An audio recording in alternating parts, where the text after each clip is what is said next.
Richard, Blackberry Smoke. I'm going to ask you a couple of questions now. Some of the fans want to know some bits and pieces about the Blackberry Smoke guys. So let's take a look and see what fans have been asking you. So Stacey has asked, in Freedom Song, Charlie sings about taking off and going fishing. Is there someone in the group that likes to fish? Everybody likes to fish in the band, and everybody likes to eat fish, and everybody likes to look at fish, and we love fish. Fish are our favorites. Come on, jump that rag, away we go. Stacey would like to know who rides around on the bike that usually is on the front of the bus. Well, depends on how far back in the history of the band you want to go to. So originally I started bringing the bike, and the driver was bringing the bike, and we hung bikes in the back of the bus. And I have an epic Cannondale from the 1900s, let's say. Anyway, it's a classic and it's an antique, and it was just getting chewed up, hanging on a rack on the back of the bus. So eventually I stopped riding that rack. I was bare naked up there. Everybody else started putting their bikes up there, which was awesome, except for the fact that if you're not real keen on keeping an eye on your bike, it'll get nicked. You know that word here, right? Nicked. Yeah. Stolen. Mm-hmm. That's where I learned it from, reading British tabloids. So, anywho, people got their bicycles stolen. It's just become one of those things where it either gets destroyed hanging on the hanger, going thousands of miles every week, or somebody steals it. So, after we go through a couple of bikes, you're like, I don't think I'm going to do this anymore. I think I'll do some push-ups and squats. So it was mainly for exercise rather than anything else? Yeah, well, we wanted to get around and see as much of whatever town we were in as much as possible in the shortest amount of time. Otherwise, you had to take a cab. And it's not exactly a great way to travel. It gets expensive. Yeah, well, it's that too, and you never know where they're going to take you. So we just figured, it's good for your health, and you get to see the city, and maybe there's that taco joint everybody brags about, but it's like 2 miles and you don't want to walk 2 miles, and you want to get a cab for 2 miles, and you're like, I'm going to take this bicycle and ride 2 miles.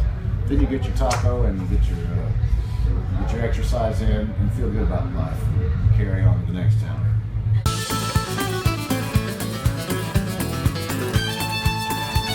Travis has asked, does the band have any pre-show rituals before they take to the stage? Yes, I was talking about this because it's so funny.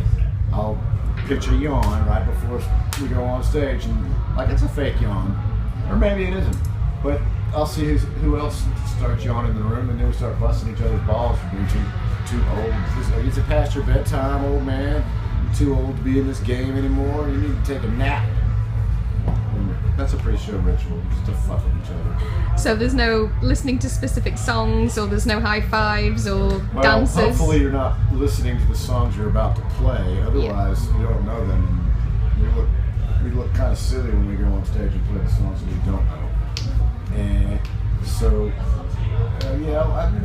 it varies. Sometimes it's completely quiet, and sometimes it's like it is right now, where you could not go someplace quiet here on the Castle Bonington front yard or backyard, whatever the case is, and you just have to adjust and be able to hang with any situation pre-show, because that's what you're going to be faced with, and you can't be like, oh my God, I got to listen to this fucking horrible band, which isn't the case today.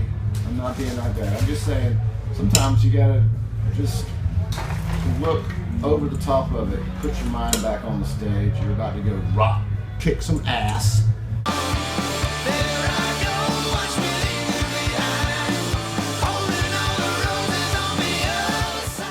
Boris wants to know, did you guys learn to play the instruments yourselves, or did you have teachers?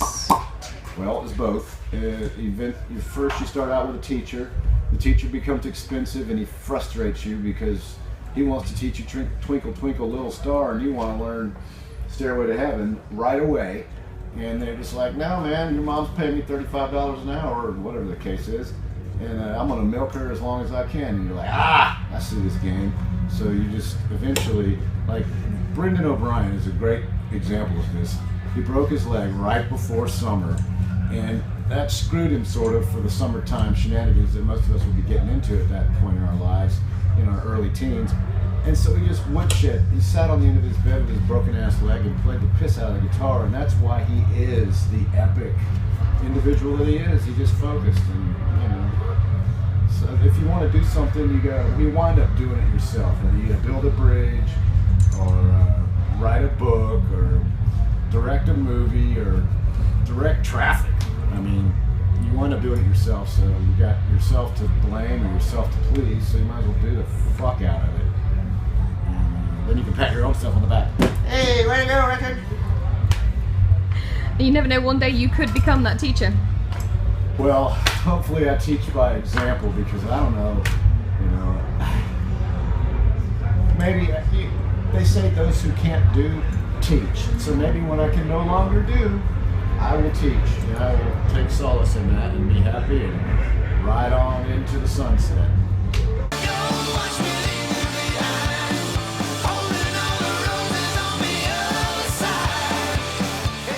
Dave Fisher has said, when are you guys going to write a song about corn dogs? Paul is in the middle of his second movement of his opus, Corn Dog, a rock opera.